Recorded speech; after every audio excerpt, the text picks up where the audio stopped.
할렐루야. 할렐루야.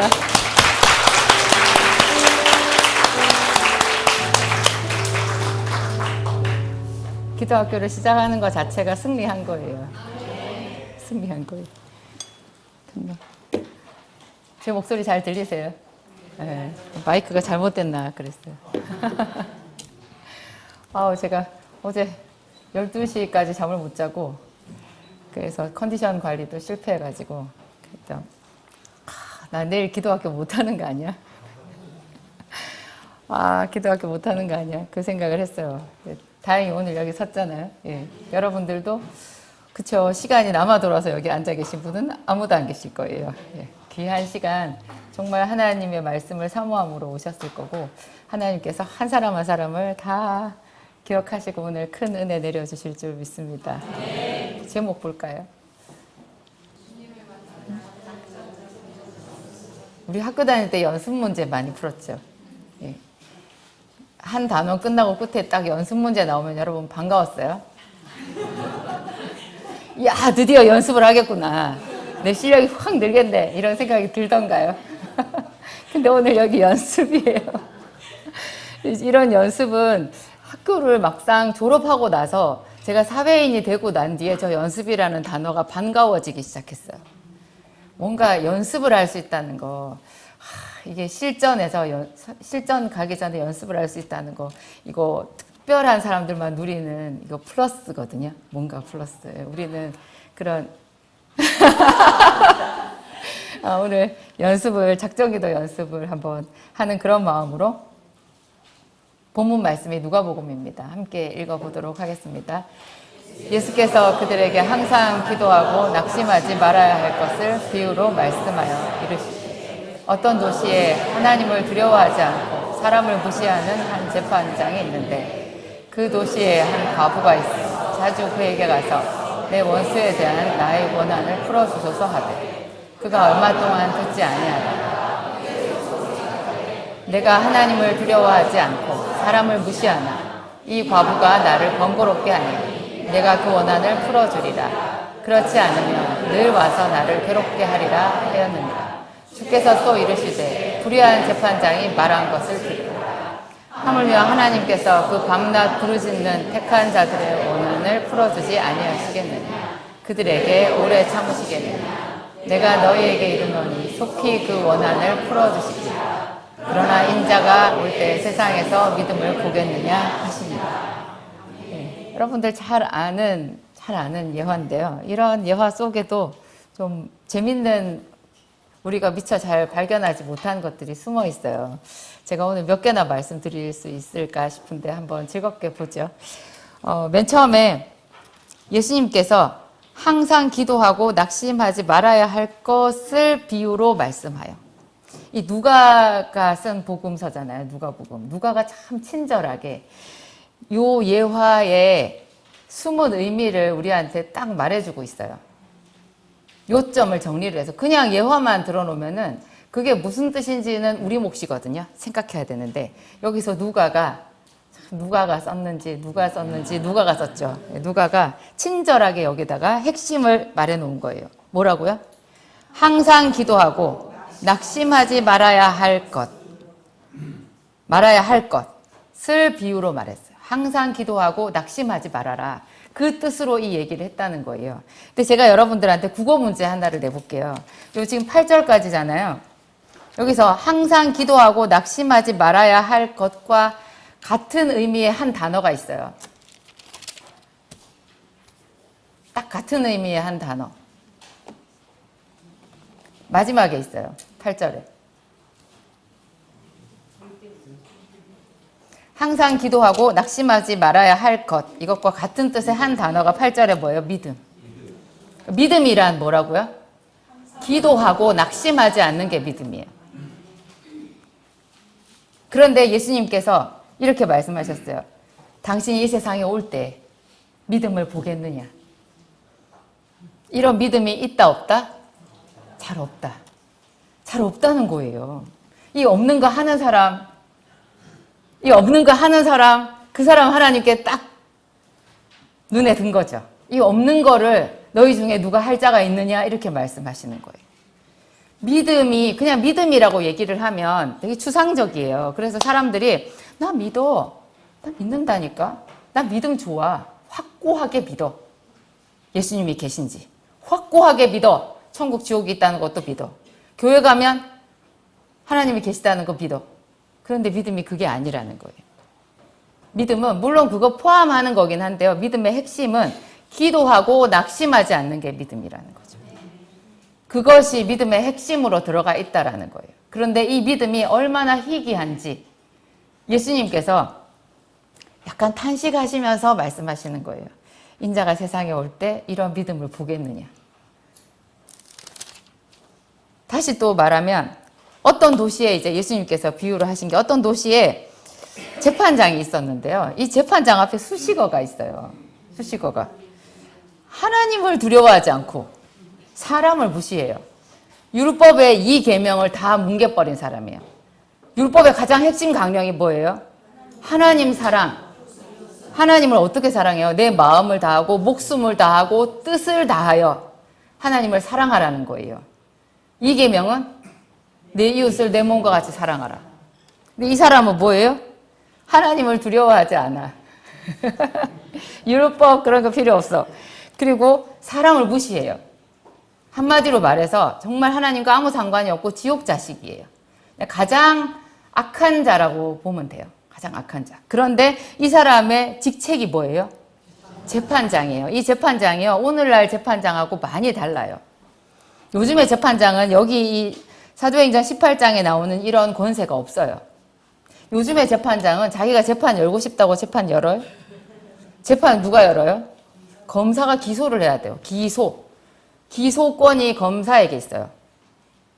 이 기소권을 경찰도 가져가냐 마느냐 가지고 전에 막 싸웠죠. 기소권이라는 게 엄청난 권력이거든요. 재판을 개시할 수 있는 권한인데요. 지금 우리 사법에서는 그게 재판장에게 없어요. 근데 여기서 말하는 이 재판장은 그 권한이 있는 거예요. 자기가 재판을 열 수 있어요. 그리고 여러분 혹시 눈치채셨어요? 이게 결과가 안 나와 있어요. 이 과부가 밤낮 가가지고 그 재판장한테 가서 원한을 풀어달라고 계속 말했는데 재판장이 처음에 무시하다가 나중에 혼자 생각했대요. 내가 하나님도 두려워하지 않고 사람도 무시하는데 이 여자 정말 귀찮구나. 내가 이제 그 원한을 풀어주리라 여기까지 있죠. 그 뒤에 얘기가 없어요. 무슨 뜻이에요? 이 재판장은 마음만 먹으면 딱 해결할 수 있는 막강한 권세를 갖고 있다는 거예요. 그러니까 지금 우리가 생각하는 그 사법부의 재판관, 검사도 아니에요. 엄청난 권세를 가지고 있는 거죠. 자기가 그 집행까지 다 할 수 있는 거예요. 옛날에 사또랑 비슷하지 않았을까요? 네 죄를 네가 알렸다. 매우 쳐라. 다 하잖아요. 그냥 수사권, 기소권, 그 형벌 집행권까지 사또한테 그 영대에서는 사또한테 다 있어요. 차라리 사또랑 비슷하지 않나 그 안에서는 그런 생각이 들어요. 이 재판관을 하나님께서 누구에 비유하고 계신 거예요? 예수님께서 하나님의 비유를 하고 있죠. 그러니까 하나님이 이렇게 막강한 권세를 가지고 계신 권력자, 권세자라는 거고요. 그런데 성품은 정반대잖아요. 정반대예요. 근데 왜 하나님은 당신이 사랑이라고 얘기를 하시면서 왜 당신을 비유를 하면서 이렇게 피도 눈물도 없는 재판장에게 스스로 자기를 비유하셨을까요?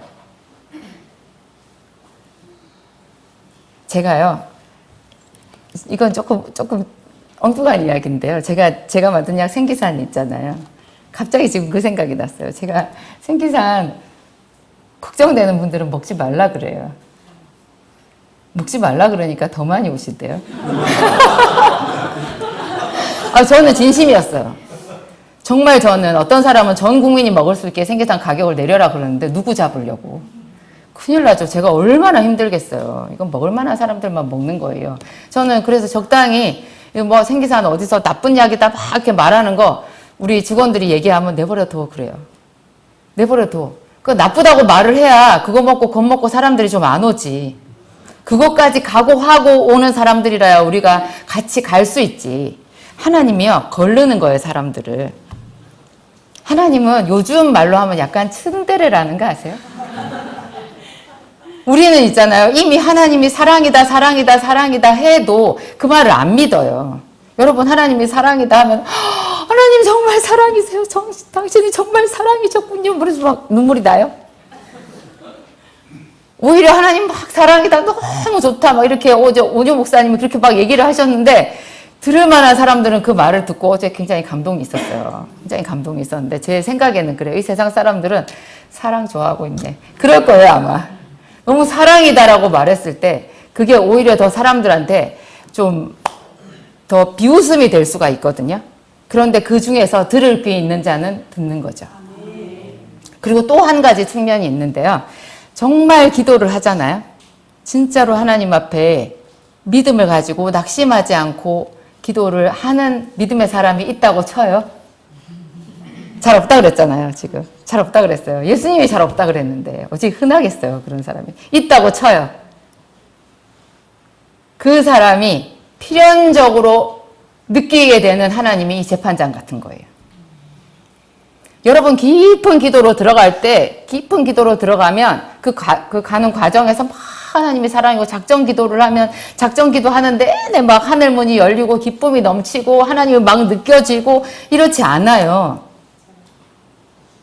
기도를 정말로 작심하고 기도를 하면요. 그냥 하늘이 딱 놋이 된 것 같아요. 놋하늘 들어보셨어요? 열린 하늘 반대말이 놋하늘이에요. 그냥 닫혀버린 거예요. 저는 깊이 기도를 할 때 계속 기도를 해도 응답이 없었지만 그래도 낙심하지 않고 정말 그 만삭의 배를 안고 그 한여름에 방석이 젖도록 약국 그 조제실 안에서 고래고래 소리를 지르면서 기도를 했는데 그 끝자락에서 딱 만난 것은 얼음 빙벽 같은 하나님이었어요. 그게 하나님의 실체는 아니죠. 전혀 하나님의 실체는 아니에요. 그런데 꼭 그런 고비가 있어요.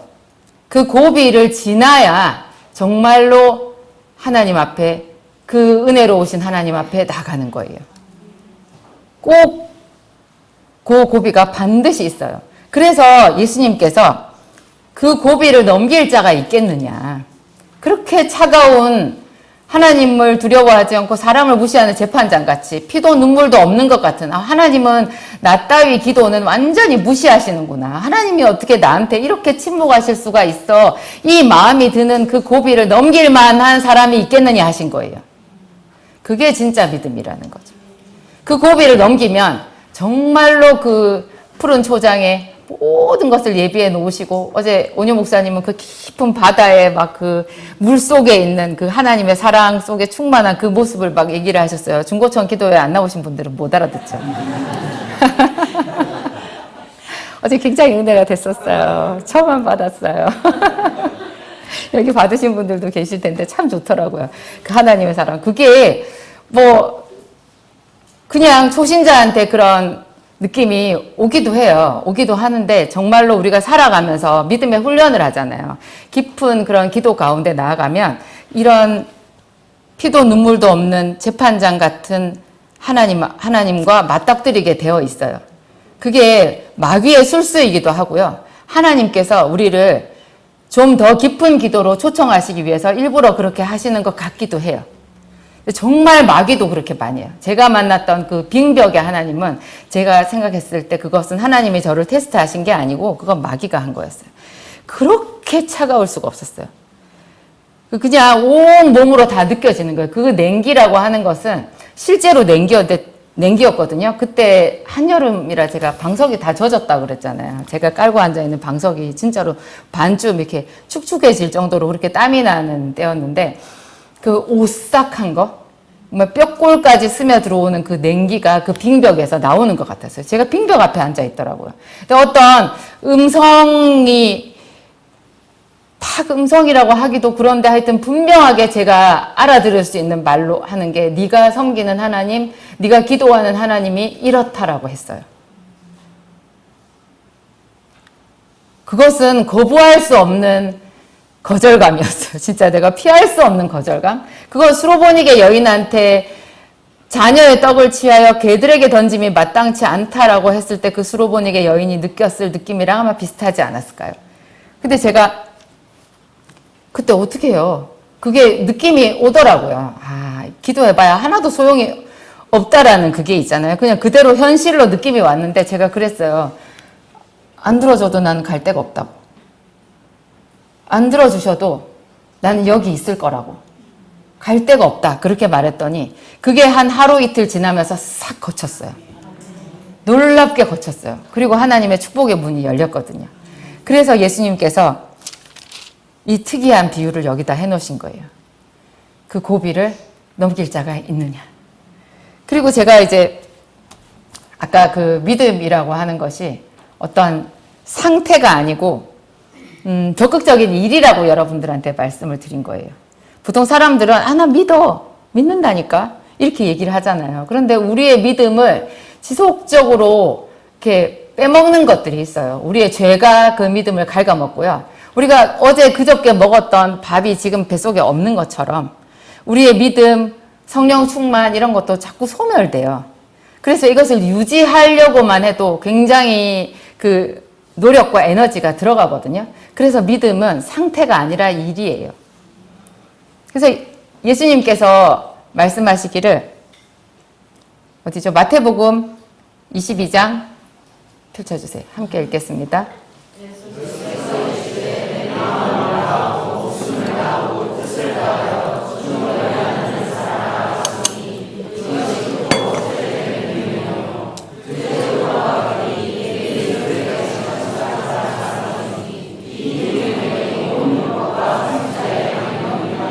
여기서는 이제 사랑을 말하고 있는데요. 사실 믿음 안에 사랑이 포함되어 있는 거예요. 제가 더 직접적으로 드릴 말씀은 요한복음 6장 28절 29절이에요. 함께 읽겠습니다. 그들이 묻되 우리가 어떻게 하여야 하나님의 일을 하오리까? 예수께서 대답하여 이르시되 하나님께서 보내신 이를 믿는 것이 하나님의 일이니라 하시니. 여기에 일이라는 단어가 나오고 믿는다는 믿음이라는 단어가 나와요. 믿는 것, 믿음, 일. 사람들이 오병이어의 떡을 먹은 다음에 너무 예수님의 능력이 놀래가지고 예수님을 쫓아왔어요. 그래가지고 예수님께 뭔가 예수님을 자기 편으로 끌어들이기 위해서 저런 질문을 해요. 굉장히 좋은 질문 같은데 사실 저게 뭔가 감추고 있는 좀 사심이 있는 질문이거든요. 우리가 어떻게 하면 하나님의 일을 할 수 있냐? 그 뒤에 사심은 뭐겠어요? 우리가 이제 먹는 걱정 안 하고 당신한테 붙어서 잘 먹고 잘 살고 싶습니다. 그 말이에요. 우리가 하나님의 일을 한번 해보겠다. 그러면 당신이 우리 거 다 책임져 주면 되지 않냐. 그렇게 얘기했어요. 그랬더니 예수님께서 뭐가 하나님의 일이라고요? 믿는 게 일이래요. 믿음이 일이라는 거예요. 그러니까 믿는 게 상태가 아닌 거예요. 일이 상태예요. 일은 계속해서 하는 행동이잖아요. 일은 계속하는 거예요. 여러분 어제까지 일하고 오늘부터 놀면 월급 있어요? 일은 계속하는 거예요. 휴직 그거 퇴직 휴직 이런 거 좀 무섭다는 거 아시죠? 뭔가 일을 해야 되잖아요. 근데 믿음이 일이라고요. 믿음은 상태가 아니에요. 하나님의 보내신 자를 믿는 것이 하나님의 일이다. 그러면 무슨 말이냐? 이 믿음이라는 거는 계속해서 우리가 뭔가 어떤 일을 해야 되는데 그 일을 하는 게 아까 또 마태복음 22장에 나와 있던 거. 내 마음을 다하고 목숨을 다하고 뜻을 다하여 사랑하라는 거예요. 이 사랑이 믿음이잖아요, 또. 그 일이라는 거를 그냥 뭐 이 정도 하면 되겠지 이렇게 하지 말고 마음을 다하고 목숨을 다하고 뜻을 다해서 일하라는 거예요. 뜻을 다해서 믿고 사랑하라는 거예요. 얼마나 강조를 하셨으면 마음을 다하고 목숨을 다하고 뜻을 다하라고 얘기를 하셨겠어요. 이렇게 마음을 다하고 목숨을 다하고 뜻을 다해야지만 기도를 계속하고 낙심하지 않을 수 있어요. 제가 맨 처음에 예수님을 믿고 주일 예배를 드리게 되면서 제가 오랫동안 잊어버리고 있었는데 그 옛날 제가 처음에 예수 믿었을 때도 거슬러서 한번 생각해 보니까 어느 날 새삼스럽게 있잖아요. 와, 그 주일 예배 드리는 게 얼마나 힘들었던지 그게 생각이 나더라고요. 주일날은 다 뭐 했어요? 아침에 늦게까지 잤어요. 그리고 뭐 친구 만나고 뭐 주일은 노는 날이었거든요. 근데 그 주일 아침에 일찍 일어나서 하나님께 정갈한 마음으로 예배를 드리러 가는 거예요. 이게 힘들어요. 그래가지고 제가 교회를 개척해가지고 남편 목사님이랑 같이 이렇게 목회를 해보니까 이 믿음이 연약한 사람들이요, 주일 예배를 잘 못 나와요. 주일 예배를 빠지지 않고 나오는 정도만 해도 베델의 신앙은 된 거예요. 베델이 그 신앙의 레벨이죠. 그것도 성장 단계거든요. 베델까지 딱 가는 게 주일 예배를 일정하게 드리는 거예요. 근데 왜 그걸 잘 못하냐? 무슨 일이 많이 생겨요. 사건이 많이 생겨요. 특별한 일도 생겨요. 그리고 제일 제가 힘들었던 것이 크게 기분이 상하는 일이 있더라고요. 아침에 누구랑 대판 싸운 거예요. 보통 이제 가정에서는 부부가 싸우겠죠. 저도 초신자 때 아침에 굉장히 마음이 상하고 눈물을 쏟고 펑펑 울어가지고 이래가지고 내가 교회를 나가겠나. 왜냐하면 마음속이 막 너무 놀라고 분노랑 막 이런 게 가득 차 있으니까 내가 교회를 가가지고 찬양을 부르고 기도를 하고 이게 상상이 안 되는 거예요. 못 가겠더라고요. 근데 제가 그 마음 누르고 갔었거든요.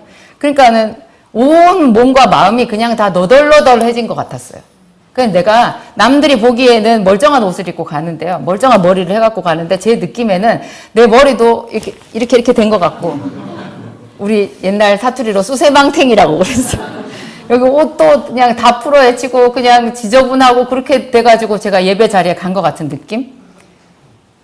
그런 느낌이 들었었어요. 그런데 그 예배 자리에 가야 되거든요. 그 낮은 마음으로. 하나님, 제가 이래요. 제가 이 형편이에요. 제가 이렇게 마음을 잘 못 다스리고 제가 이렇게 엉망진창으로 살아왔네요. 저를 불쌍히 여겨주세요 하는 마음으로 예배 자리 가야 되거든요. 근데 그게 어려워가지고 목회하면서 보니까 지난주에 왜 집사님 예배 안 나왔어요? 남편이랑 싸웠대요. 그래가지고 승질이 나가지고 못 나왔다는 거예요. 그래서 제가 웃음이 났어요. 이해는 되는데 나오셔야 돼요. 무슨 말이냐? 예배보다 조금 더 어려운 게 혼자서 자발적으로 하는 기도의 자리거든요. 그 기도의 자리에 나간다라는 게요, 그렇게 어려워요. 하나님은 우리에게 뭐 1달란트, 2달란트, 5달란트 이렇게 맡긴 것처럼 우리에게 하루를 주셨어요. 이 하루도 우리한테 주신 거거든요. 하루도 기회잖아요. 달란트가 오늘 목사님이 기회라고 얘기를 하셨어요. 우리에게 매일매일 새 날도 기회거든요. 은혜 받을 기회, 좋은 일 할 기회, 예배할 기회, 하나님의 얼굴을 구할 기회, 내가 돈을 벌 기회, 사랑할 기회, 여러 가지로 이게 기회예요. 근데 이 기회를 주셨는데 이 기회 안에서 내가 이제 잘 시간 안배를 해가지고 하나님 앞에 나가야 되는데 그게 일정한 시간을 정해놓고 가는 거거든요. 근데 그게 어렵죠. 근데 시간과 장소를 정하는 것이 작정기도의 핵심이라고 제가 말씀드린 적이 있어요. 그런데 여러분 혹시 눈치채셨어요? 시간. 사람들은 보통 시간을 3시 이걸 시간이라고 생각하는데요. 본래 정확하게 말하면 1시, 3시 이런 건 시각이에요. 시간을 정하라는 거잖아요. 그러니까 하나님 앞에 나갔으면 여기 들어와가지고 5분, 10분 만에 나가면 안 돼요. 시간을 채워야 돼요. 얼마를? 1시간을 채워야 돼. 공부를 하려고 하면 책상에 앉아서 1시간은 있어야 되거든요. 그래서 우리 학교 다닐 때 그래서 그 열심히 종 치는 연습을 했던 거예요. 무슨 연습했어요? 종 땡 치면 수업 시작하죠. 종 땡 치면 10분 쉬어요. 다시 종 땡 치면 수업 하잖아요. 이거를 초등학교 6년, 중고등학교 6년 계속 한 거, 이 시간 관리를 어떻게 할지 그것조차도 우리가 훈련을 받은 거예요. 그래서 나중에 사회에 나가가지고 자기가 출근 시간 지키는 거, 퇴근 시간까지 채우는 거. 일하기 싫다고 오늘 몸 좀 아프다고 중간에 그냥 나가버릴 수 없잖아요. 그거 훈련 받는 거거든요. 이 기도도 마찬가지라는 거죠. 내가 몇 시에 기도를 하겠다 해서 그 시간에 왔으면 그때로부터 1시간은 채워야 되는 거예요. 정 안 되면 30분이라도 아침 저녁으로 30분씩이라도 하루에 1시간은 그 집중해서 채워야 되는 거예요. 근데 제가 제 기준으로 기도를 해봤을 때 1시간은 있어야 깊은 기도에 들어가요. 처음에는 기도를 할 때 제가 거의 글쎄요, 한 5년 넘게 그랬던 것 같아요. 5년 훨씬 넘게 1시간 기도를 하면 제대로 하나님이 느껴지기 시작할 때는요, 최소한 40분이 지나야 돼요. 그러면 끄트머리에 어쩔 때는 50분이 넘어서 하나님이 느껴지는 거예요. 그때 겨우 이제 기도가 되는 거죠. 그러면 이제 5분, 10분 땡 하고 내려와야 돼요. 저는 또 제가 일을 했기 때문에 하루 종일 이렇게 교회에 있는 사모가 아니었잖아요. 그래서 시간이 많지 않아요. 그 짧은 시간, 1시간 겨우 뺐는데 그 1시간 안에 반드시 하나님께 연락되는 그런 어떤 스파크가 있는 기도를 하고 나가야 되는 게 숙제잖아요. 안 그러면은 그날은 공치는 거예요. 여러분, 가게 문을 열어보신 분들은 알 거예요. 가게 문을 열었는데 하루 종일 손님이 하나도 안 왔어. 돈을 한 개도 못 벌었어. 그러면은, 오늘 그래도 난 장사했어. 그리고 집에 편안한 마음으로 갈 수 있어요?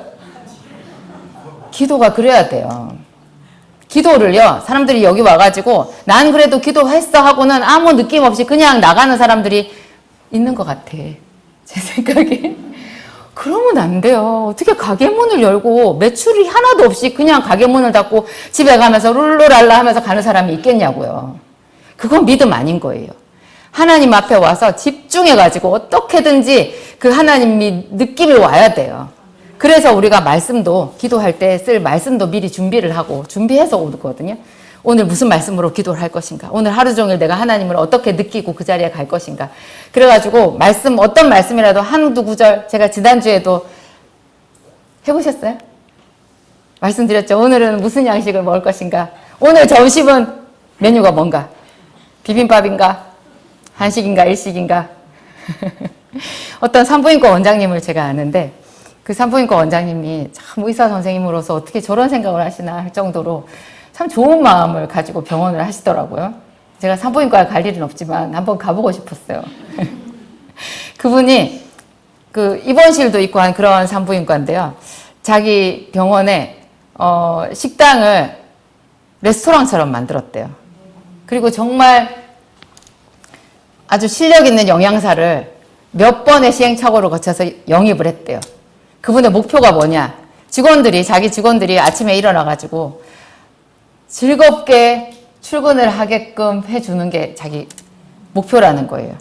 그냥 사람이 어떻게 즐겁게 출근하겠냐는 거죠. 죽지 못해서 출근하는 사람들도 있을 텐데. 그래서 이 산부인과 원장님이 맛있는 식사를 준비를 해놓는 거죠. 그 매일매일 메뉴가 바뀌는 거예요. 직원들이 오늘 뭐 먹지 하는 마음으로 즐겁게 올 거 아니냐. 괜찮죠? 그런 원장님이 계시더라고요. 그런 원장님이, 그렇구나. 나도 언젠가 우리 약국안에다가 그런 식당을 사옥을 짓고 그런 식당을 만들어서 직원들이 오늘 메뉴가 뭘까? 이러면서.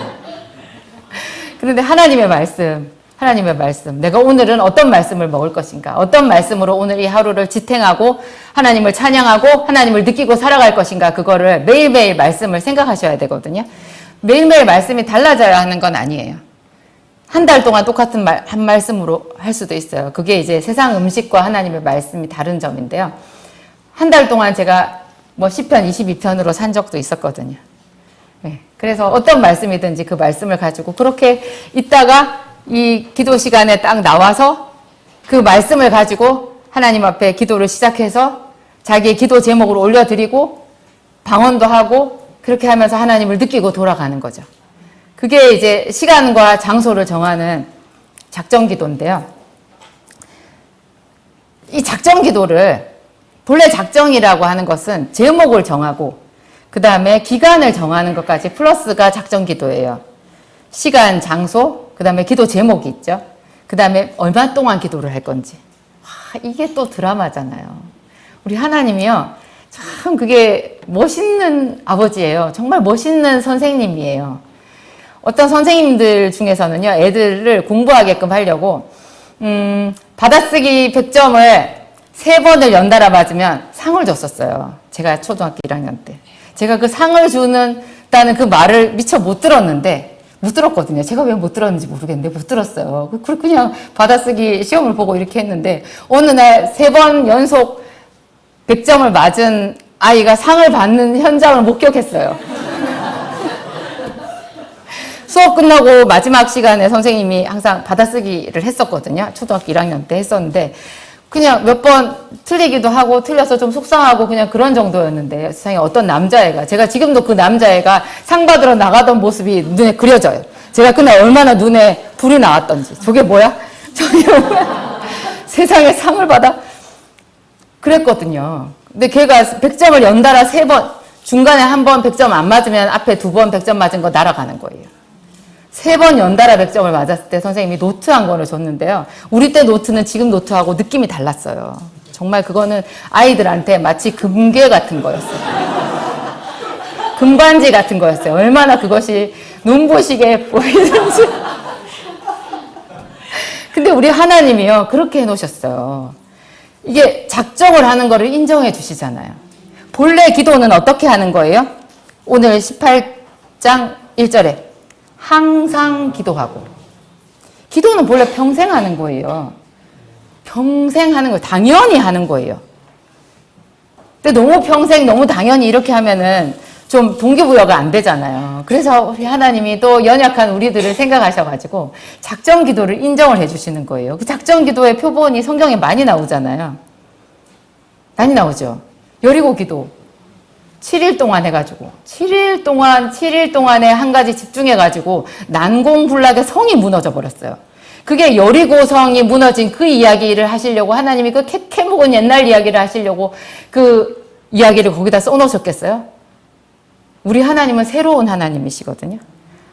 항상 새로운 전략으로 새롭게 우리에게 모든 피조물을 새롭게 만드시는 새 것을 이루시는 하나님이시잖아요. 그 하나님이 왜 그 옛날 이야기, 우리 조상들도 들었던 그 지긋지긋한 이야기를 하고 계실까요? 그 이야기가 믿는 우리에게 새 일로 이루어질 수 있기 때문에 그런 거예요. 너도 여리고 작전기도 한번 해봐. 너에게 난공불락의 성은 뭐냐? 이렇게 물어보시는 거죠. 다니엘에게도 21일이에요. 21일 동안 그러면 어떤 사람은 7일, 어떤 사람은 3일, 어떤 사람은 21일. 짧을수록 좋은데 왜 그게 그 기간은 누가 정하나요? 저한테 사람들이 생기사는 얼마나 먹어야 되나요? 이렇게 물어보는데 제가 알겠어요. 그분이 알지. 몰라요. 제가 그런 진단을 하진 않아요. 진단은 병원에서 하고 본인이 아시는 거죠. 이 작정도요. 그래서 이게 묘미가 있어요. 하나님이 우리한테 맡기신 거예요. 너 며칠이 좋겠어? 네가 정해. 멋있지 않아요, 여러분? 이거 얼마나 멋있는 일이에요. 네가 정해 하는데 아무도 안 정해. 아무도 관심이 없어. 그냥 막연하게 교회를 다니. 그러니까 재미가 없는 거예요, 신앙생활이. 신앙생활은 작정의 연속이에요. 작은 기도 제목부터 작정을 해보세요. 뭐가 여러분들한테 가장 확실한지. 30일도 좋아요. 꼭 7일과 21일만 하나님이 인정해 주시는 건 아니에요. 우리나라는 전통적으로 100일 기도를 좋아하잖아요. 성경에 100일은 없어요. 근데 사람들이 100일 기도 하더라고요. 하나님이 그것도 인정해 주시더라고요. 100일 기도도. 와, 하나님 우리 눈높이에 맞춰가지고요. 이렇게 작정 기도를 인정을 해 주시는 거예요. 그래서 하나님이 제가 어떻게 하나 그 기간 동안 내내 보시는 거죠. 이렇게 집중해가지고 시간과 장소와 제목과 기간까지 정해가지고 이런 작정 기도를, 작정 예배를 드리기도 하더라고요. 예물도 정하면 좋아요. 작정 예물. 이런 것조차도요, 정답이 없어요. 여러분들이 다 자기의 믿음의 분량대로 하나님 앞에 이거를 정하는 것조차도 기도해 볼 수 있어요. 하나님, 제가 며칠 해볼까요? 헌금은 얼마나 해볼까요? 헌금 얼마 할지 그런 거를 저한테 물어보지 마세요. 그거는 제가 가르쳐 드릴 수 있는 게 아니에요. 여러분들이 스스로 하는 거예요. 하나님과 여러분들 사이에. 그 은밀한 것을 왜 남한테 뺏기려고 그러세요? 여러분들이 스스로 정하는 거죠. 그래가지고 하나씩 응답을 받을 때마다 얼마나 우리도 기쁘고 하늘에 계신 하나님도 기뻐하시고, 그래서 하나님은 또 다음 작정을 하기를 기다리지 않으시겠어요? 그래서 작정을 하다가 어떻게 되는 거예요? 평생 기도가 되는 거예요. 그래서 정말로 하나님의 기도의 사람, 영의 사람으로 거듭나게 되는 거죠.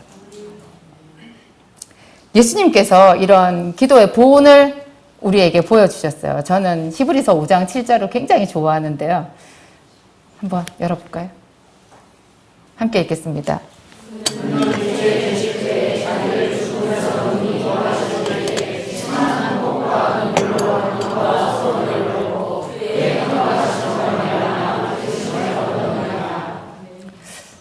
아니, 예수님이 저렇게 기도를 하셨다라는 게 여러분 이상하지 않으세요? 기도를 하실 수는 있어요. 근데 저기서 뭐라고 했다고 그래요? 심한 통곡과 눈물로. 저는 남자가 저렇게 기도하는 거를 본 적이 없어요. 우리 목사님 나 안 보는 데에서 저렇게 하셨는가는 모르겠는데 여자들이 심한 통곡과 눈물로 간구와 기도를 하는 거는 좀 봤거든요. 근데 남자인데 게다가 예수님은 하나님이에요. 하나님이신 예수님이 뭐가 아쉬워서 심한 통곡과 눈물로 간구와 소원을 올렸겠어요. 저것은 특별히 겟세마네 기도를 얘기하는 것 같죠. 예수님이 저렇게 하신 것, 그것은 우리에게 본을 보이신 거예요. 저렇게 하라는 거예요. 저런 기도 없이 하나님의 은혜의 보좌 앞에 나가는 길을 날로 먹겠다? 그거는 아닌 거죠. 비용을 치러야 돼요. 저 비용을 심한 통곡과 눈물이라는 그런 비용을 치러도 우리가 그 은혜를 막상 받아 누릴 때는요. 값없이 얻었구나. 그런 생각이 들어요. 누가 내가 통곡하고 눈물 흘린다고 나한테 뭐를 주겠어요? 여러분 갖고 싶은 거 있으면 그거 가가지고 심한 통곡과 눈물 흘리면 그게 내 거 되나요? 어떤 집, 저 집 되게 마음에 든다. 오늘부터 저 집 앞에 가서 심한 통곡과 눈물로. 그러면 내 집도요. 그런 거 없어요. 그러니까 심한 통곡과 눈물로 매일 시간을 정해서 가서 그게 얻어졌다고 해도 그것은 기적이고 은혜라는 거죠. 하나님 앞에는 그게 통한다는 거예요. 예수님께서 저런 기도를 하셨다는 거. 저 5장 7절까지만 제가 얘기를 했는데 8절, 9절 이렇게 연결해서 보면 더 그게 절절하거든요. 그 예수님의 은혜가 굉장히 절절해요. 그래서 내가 왜 이렇게 기도해도 하나님 내 기도 안 들어주시나 이런 마음이 드는 거는 뭐라고요? 그 재판장이 나타난 거예요. 근데 그게 나타날 때가 되면 지금 내가 제대로 기도를 하고 있구나 이 생각을 하면 돼요. 그런 생각이 들어서 필연적으로 찾아오는 게 뭐라고요? 낙심. 필연적으로 찾아오는 게 낙심인데 이 낙심을 뚫고 계속해서 그 기도의 자리에 나가는 것이 믿음이라고요. 그래서 그런 믿음의 기도자를 인자가 보겠느냐, 그런 자가 너희 중에 있겠느냐 이렇게 얘기하신 거예요. 여러분 큰 소리로 말해보세요. 큰 소리로 해보세요. 주님 제가 여기 있어요. 제가 해볼게요. 이사야 선지자한테 성전에서 하나님이 누가 우리를 위하여 갈고 이렇게 말했을 때 주여 나를 보내소서 내가 여기 있나이다 했잖아요. 여기서 인자가 세상에 올 때 믿음을 보겠느냐 이 구절을 읽으면 여러분이 주여 제가 하겠습니다. 여기서 하나님의 그 안타까운 음성이 들려야 돼요. 정말 그런 기도자를 찾으시는구나. 그런 예배자를 찾으시는구나. 예배도 들었다가 안 들었다가 그렇게 해요. 사람들이 그 일정한 시간을 잘 못 지킨다니까요. 주일 예배를 일정하게 드리는 거. 주일 예배는요, 딱 11시 예배, 9시 예배 그것만 드리고 끝이 아니에요. 사실은 제가 이거는 정말 단언할 수 있는데 오후 4시까지는 계셔야 돼요. 경험적으로 그렇더라고요. 그 중간에 나가버리면 이게 영 이상의 은혜가 없어요. 그 영적인 기류가 느껴지거든요. 하나님께서 기뻐하시는 거. 제대로 그 시간을 하나님 앞에 온전하게 드리는 건데요. 이렇게 온전하게 예배와 기도를 일정하게 드리는 이 사람이 그런 행동 그거 자체가 믿음이라고요.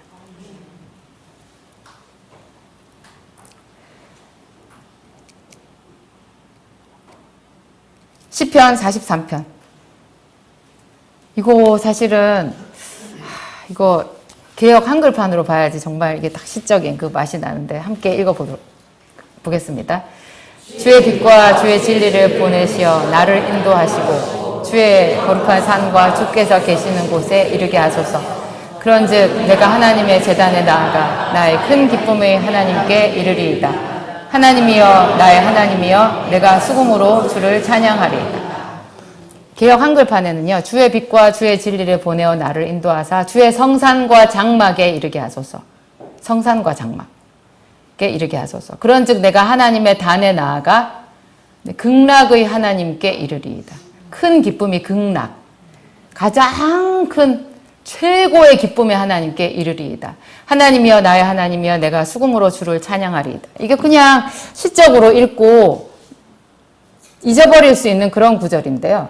저게 오늘 이 재판장 같은 그 차가운 빙벽 같은 그 앞에 그 하나님은 그러시지 않지만 꼭 그런 하나님 같잖아요. 그렇게 인생이 나를 배신하고 삶이 그대를 속일지라도 그런 시도 있죠.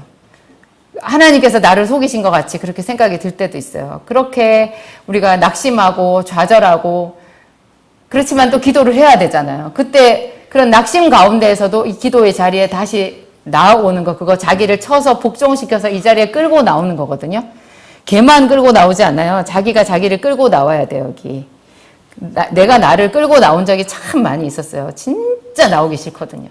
정말 나오기 싫어요. 기도라는 건 내 입에서 나올 것 같지도 않아요. 그런데 그럴 때 내가 나를 쳐서 복종시켜서 이 자리에 와서 앉잖아요. 이상하게 그런 날 꼭 은혜가 있어요. 그리고 아무것도 느껴지지 않는다 할지라도 그런 그 기도를 그렇게 해서 자기를 복종시켜서 하나님 앞에 드리는 그 기도를 하나님이 값을 쳐주신다고요. 제가 언젠가 말씀드렸죠. 기도에 값이 있다고. 하나님께서 기도에 값을 쳐줘요. 어떤 날은 100원이고 어떤 날은 500원이었어요. 제 기도가요. 좀 너무하신 거 아니에요? 그래도 좀 지폐로는 좀 해주셔야지. 세상에 5,000원짜리 10,000원짜리 정도는 해주셔야 되는 거 아니에요? 시간당 그거 뭐 우리 최저임금도 있잖아요. 그때는 최저임금이 10,000원은 아니었지만 그래도 100원, 500원은 너무한 것 같아요. 그래서 아니 하나님 어떻게 100원, 500원 그게 기도의 값이라고 저한테 분명히 얘기를 하셨거든요. 그래서 제가 그 돈 벌어가지고 언제 뭐 역사를 이루냐 이렇게 말했더니 그래서 매일 하는 거지 그러셨어요. 근데 그게 또 성경적인 게요. 그 에스겔서에 보면 성전 문지방에서 물이 생수가 떨어지잖아요. 그 물이 콸콸콸 쏟아졌어요. 한 방울씩 스며 나왔잖아요. 그게 500원, 100원인 거예요. 근데 500원, 100원인데 이게 분명히 그게 물이 한 방울씩 약간씩 스며 나왔는데요. 그게 그 물이 내려가는 그 길을 따라서 이게 천척씩인가? 이렇게 내려가잖아요. 하류를 내려가는 거예요. 밑으로 내려가는 거거든요. 저는 물이 이렇게 흐르면 가로질러서 왔다 갔다 하는 건 줄 알았어요. 그게 아니라 물이 흘러가는 그 방향으로 걸어 내려가는 거예요. 걸어 내려갔더니 위에서 분명히 그렇게 한 방울씩 떨어졌던 물이 왜 밑으로 내려가면서 물이 더 이상 영입되는 곳도 없는데 그 물이 많아지냐고요. 500원, 100원인데요. 이게 엄청나게 많아져요. 근데 또 우리가 겸손할 것은 하나님께서 내 기도를 그냥 선심 쓰듯이 막 값을 비싸게 쳐주지 않는다는 거예요. 되게 정직해지지 않아요? 그럼 갑자기? 세상에 내가 1시간 동안 500원짜리 기도를 했단 말이야? 그런 생각이.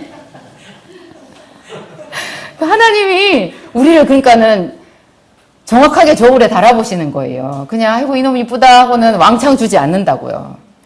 하나님은 사랑이시지만 굉장히 이성적이시고 정말로 하여튼 하나님은 수가 높으신 거예요. 그냥 우리는 자기는 하나도 변화되지 않고 가만히 있으면서 왜 하나님 나에게 물질을 안 주시냐고요. 왜 안 맡기시냐고요. 그러는 사람들이 있어요. 자기는 하나도 안 바뀌고 뭐 기술 개발을 한 것도 아니고 기도를 더 많이 한 것도 아니고 뭐 하나님의 말씀을 얼마나 더 축적하고 이런 것도 아닌데 그냥 똑같아 자기는. 똑같은데 이거 안 주시냐고 그렇게 얘기를 하면 하나님은 안 주시더라고요. 근데 그럴 때 우리가 자기를 쳐서 복종시켜서 이 하나님의 단 앞으로 나오는 게요. 그때 하는 기도가 아까 시편 43편 3절 같은 그런 말씀이에요. 주의 빛과 주의 진리를 보내어 나를 인도하사 주의 성산과 장막에 이르게 하소서. 주의 빛과 주의 진리가 뭐예요? 하나님의 말씀이에요. 그러니까 내가 틀렸고 하나님이 옳으시다라고 말한 거예요. 하나도 영양가도 없고 밥이 되지도 않고 뭐 돈이 되지도 않는 하나님의 말씀을 그 어떤 것보다 높이 쳐서 그 말씀이 자기를 인도하게 해달라고 기도하는 거예요. 주의 빛과 주의 진리를 보내어 나를 인도하사 주의 성산과 장막에 이르게 하소서. 그 말씀 다시 펴주세요. 저게 굉장히 깊어서 이게 수준이 낮은 사람은 저 말씀 듣고 하나도 은혜가 안 돼요. 근데 잘 보면 저거 대단한 말씀이거든요. 지금 자기가 죽게 생겼거나 하여튼 너무너무 힘든 자기 문제가 있어요. 그 문제에 대해서 하나님은 함구하세요. 하나님은 침묵하셔. 아무리 기도해도 소용이 없는 것 같아. 나는 눈물이 범벅이 됐어요. 그랬는데 그 앞에서 내가 하나님께 고백하는 게 주의 빛과 주의 진리를 구하는 거예요. 주의 빛과 주의 진리를 보내어 나를 인도하시고, 그래서 주의 성산, 주의 거룩한 산과 주의 장막, 주께서 계시는 곳에 이르게 하소서. 그러니까 정말 어떠한 내 기도 문제 그 자체보다도 하나님을 구하는 거죠. 굉장히 깊은 기도예요. 저 기도를 하면서 그 하나님께서 내 삶을 치료해 주실 것이다. 지금 내가 구하는 대로 내 뜻대로 가지 않아도 하나님께서 나를 완전하게 치료해 주실 거다라는 그런 확신 있는 신앙 고백인 거죠. 내가 나의 극락의 하나님께 이르리이다. 제가 아까 그 믿음이 일이라고 말씀드렸는데요. 우리가 그 믿음이 결국 기도를 하는 거고, 기도라는 것은 구하는 거잖아요. 근데 구할 때 우리가 뭘 구해요? 저기서는 주의 빛과 주의 진리를 구하는데요. 우리가 구할 때 그의 나라와 그의 의를 구해야 되잖아요. 근데 그의 나라와 그의 의를 구하는 것이 물론 뭐 이웃을 위해서 하는 기도, 교회를 위해서 하는 기도 물론 맞아요. 그런데 많은 사람들이 자기 문제를 제껴놓고 교회를 위해서, 이웃을 위해서 자꾸 기도를 하다가 기도에 바람이 빠져요. 공산주의가 왜 힘이 없어요? 해봐야 지 거 안 되거든. 그래서 기도가 바람이 빠져요. 자꾸 뭐 나라를 위해서 기도해라 막 이런 얘기를 하니까 기도가 바람이 빠져서 열정이 안 생기는 거예요. 그런데 하나님께서 말씀하시는 그 나라와 그 의의 첫 단추는요, 자기 안이에요. 자기 안. 그게 누가복음 17장 21절 읽어보겠습니다. 또 여기 있다 저기 있다고도 못하리니 하나님의 나라는 너희 안에 있느니라. 우리 안에 하나님 나라가 없어요. 저기서 있다라고 하는 것은 하나님 나라를 이룰 수 있다라는 뜻이에요. 하나님 나라가 우리 안에 이루어져야 되는데 그것이 대공사라는 거죠. 엄청난 공사래요. 우리 속에 하나님의 말씀이 없어요. 하나님 나라가 없어요. 그래서 이거를 하나님 나라를 이 안에다가 건축을 하려면, 우리 지금 교회 건축하고 있어서 저 현장에 한 번씩 갔다 와보면 이런 거 생각하기 훨씬 더 쉬워요. 그 기초공사가 얼마나 오래 걸려요. 내 속에 하나님의 말씀이 들어와 있지 못하게 만드는 그런 내 고집과 나쁜 습관과 막 돌짝밭이거든요. 여기 하나님의 말씀이 하나도 안 들어와요. 그냥 들어도 이 하나님의 말씀을 들었을 때 하나님 사랑이시라 그랬을 때 와 이렇게 안 느껴지잖아요. 그게 막 하나님은 사랑이시라 와 감동이 오세요. 그래야 그 사람이 옥토밭이에요. 뭐 사랑인가 보네. 맞아요. 사랑 맞아요. 그런데 감동이 하나도 없는 거지. 그럼 감동이 없으면 우리 속에 돌이 가득히 있는 거예요. 하나님의 사랑보다 실제로 내가 감격하는 것은 다른 데 있는 거죠.